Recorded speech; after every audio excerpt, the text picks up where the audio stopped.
Köy çemende ötür turaç süp açılır gülür yamaç başındaki örpeği aç saçlarını yandara kız ay kaşı gözü kara kız kara kız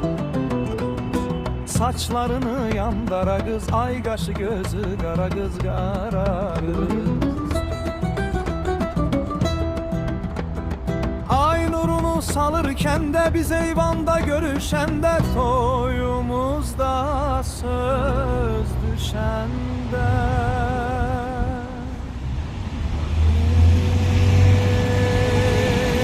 saçlarını yandara kız ay kaşı gözü kara kız kara kız saçlarını yandara kız ay kaşı gözü kara kız kara